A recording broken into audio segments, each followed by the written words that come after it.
ouvir da voz que fala do que é teu, a consequência de quem já te conheceu. Que se obedeça ao teu comando, no falar, viver e no pregar. Que a nossa vida seja exemplo a conhecer, um coração disposto em tudo a obedecer. Que o teu poder que excede a tudo seja o bem maior a se mostrar.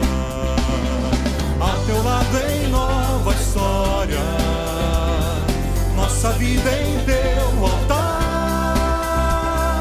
Fale mais, brilhe mais, a mostrar, a espalhar o teu poder.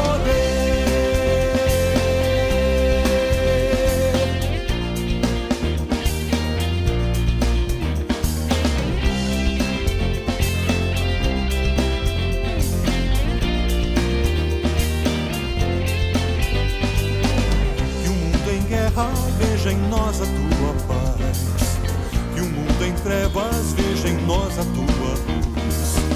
Que nós sejamos teu perfume, tudo a envolver e abençoar.